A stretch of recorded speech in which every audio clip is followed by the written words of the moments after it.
All right, this is cause number 1830854, and sir, you're Juan Sanchez? Yes. And so we're here today on a motion to compel, and before we get into a whole lot, I've done a lot of my own research and looking at all of this, and a couple of things. One, I don't believe the subpoena ducis tecum was the proper way to try to get the information. Ducis tecum is an order to get somebody to bring something to a set hearing. So but we didn't have a set hearing, and they weren't ordered to give it to at a set time for a hearing. So under the rules that have to do with subpoena ducis tecum, I don't know that that was the proper way. I do think you're entitled to some of that information as a defense attorney. If we're going to base decisions on, if I'm going to base decisions on things that probation have in their file and that they're just going to tell us, I do believe that you are entitled to some of that information. I think the proper way to do it would be to make that request through the district attorney's office for discovery. And then for you, Mr. Nichols, to make those requests. And then I would approve you guys giving whatever records are requested within reason. If you have, I don't know what would necessarily be any type of work product that would not be discoverable, but if you think that there's something that is particularly not discoverable, let Mr. Nichols know that, Mr. Nichols let me know that, then we could worry about maybe a motion to compel and whether or not I think those things are or are not. All right, everyone, here's what really happened. Juan Sanchez showed up thinking he'd finally get justice, but instead, he ran straight into a legal disaster. The judge started by questioning basic paperwork, like the missing subpoena. No hearing was even scheduled.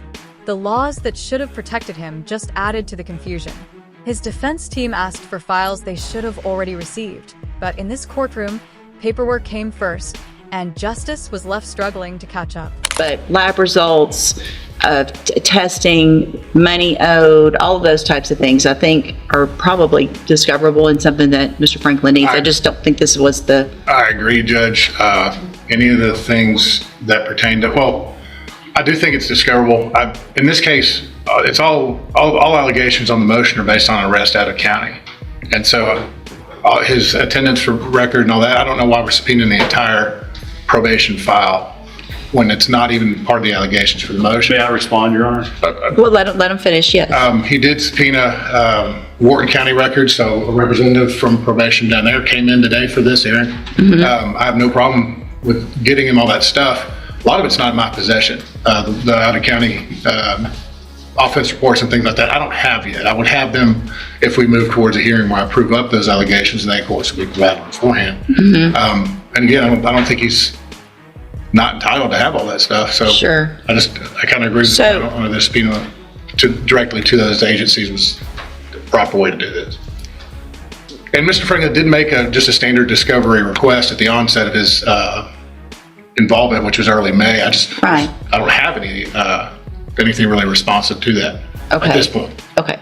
So obviously, if it's based on a new offense out of another county, that's something you'll need to work towards getting and get that to Mr. Franklin. And so that needs to take place as quickly as possible.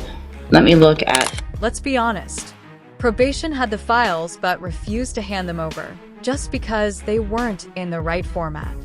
The defense had to fight just to get records that could decide someone's future. Reports from other counties were missing, key documents left out. This wasn't transparency. It was a complete shutdown of the facts. Still, the defense kept pushing, fighting for every last document they needed. Because I don't know, I guess, Mr. Franklin, if there's not an allegation in the motion to revoke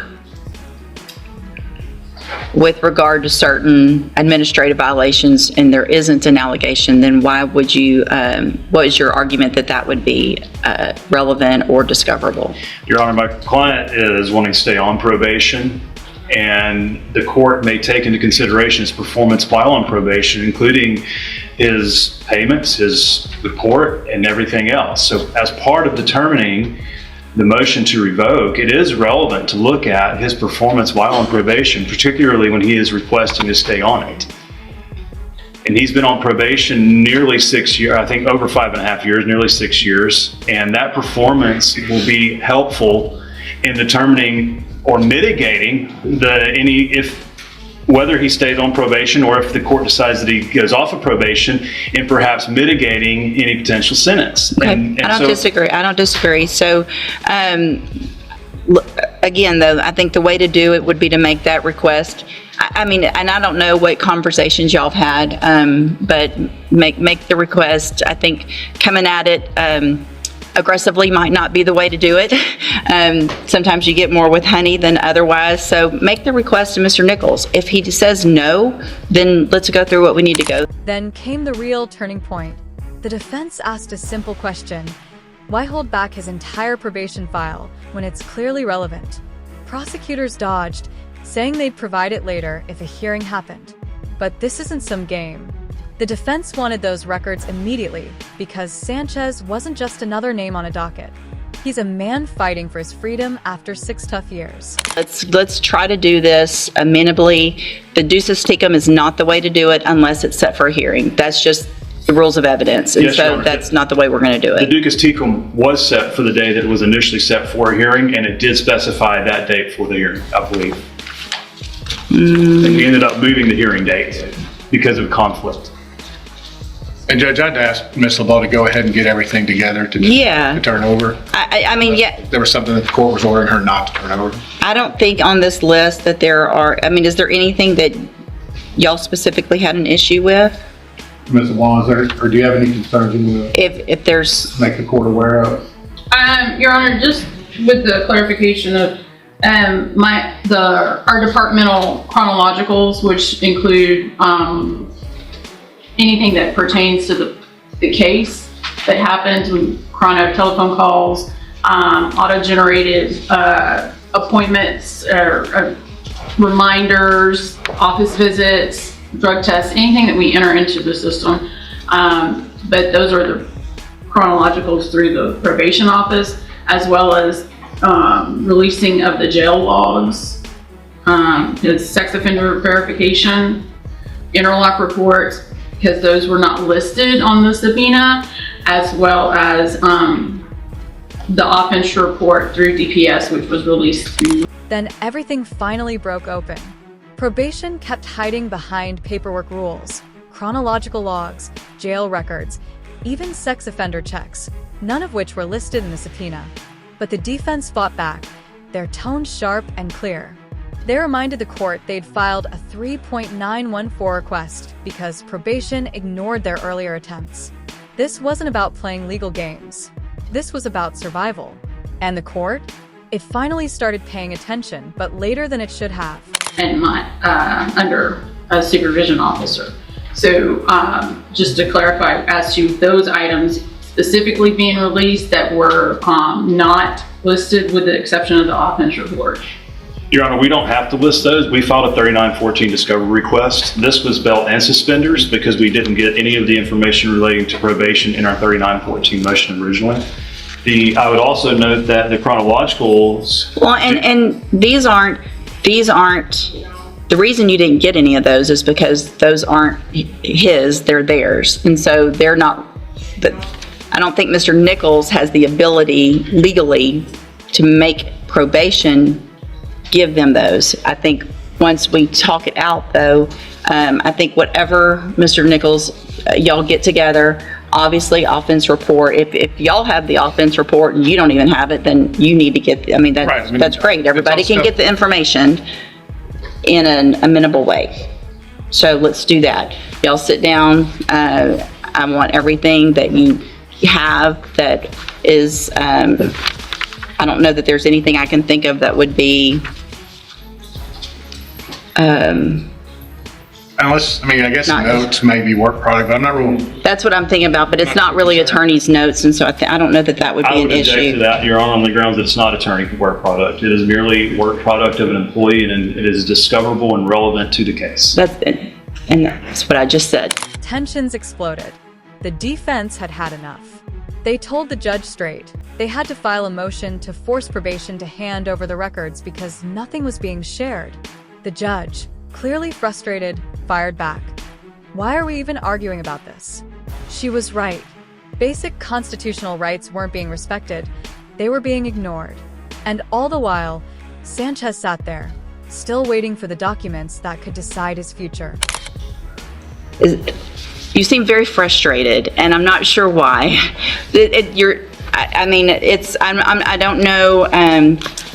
I'm confused why there's pushback at all on any request for a 3914 discovery when he's constitutionally allowed to access those files. It should just be produced by probation without a fight. And we got a letter anticipatorily repudiating any production of discovery, and we had to file a motion to compel to that effect. Well, that is alarming to me that we would have to even compel anything under 3914.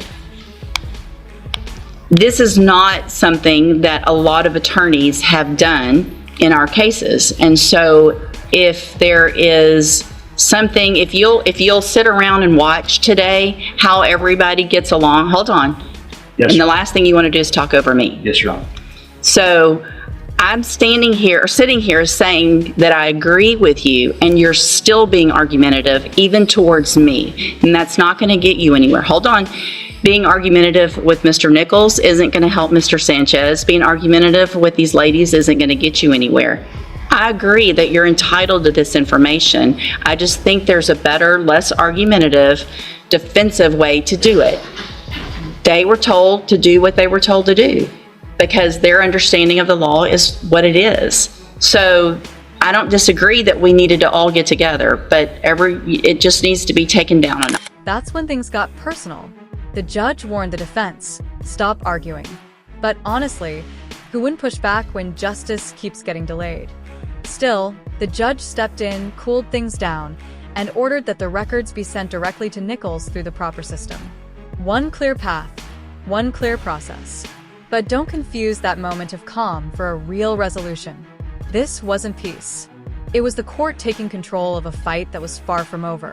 So I want the stuff turned over to Mr. Nichols, and then Mr. Nichols will turn it over as discovery. I'm not going to have probation start turning it over to individual attorneys in cases, because I think the proper way to make sure it's in the portal, that everybody knows what the discovery is that they've received, so that it's electronic when you sign your any type of documentation, whether it's at a hearing or a plea or a trial of what you've discovered, that it goes through that portal so everybody knows what everybody's got. So y'all get it to Mr. Nichols. Mr. Nichols will put it in the portal, and then you will get it. Once you get that, if there's something that you think is not there, then contact us. We'll have a hearing if necessary. Contact Mr. Nichols. Hey, what about this? If it exists and he says no, then let's have a hearing about it. Okay? So y'all get that done, and then we'll reset the case for just an announcement in what, couple weeks or so? Fine with that? That should be fine, Judge. We'll be able to get everything scanned in and provided through the portal. Perfect, thank you. All right, y'all are all excused. You needed? I'm sorry? No, ma'am. If you'll just get what you need to Mr. Nichols, unless you are personally subpoenaed to be here for a hearing. Now, and on that date, we won't have a hearing on that date. So if we come in and there's pleas of not true, and we're going to have a hearing, we can come in on that date, enter pleas of not true or true to certain allegations. Then we would reset it for a court date.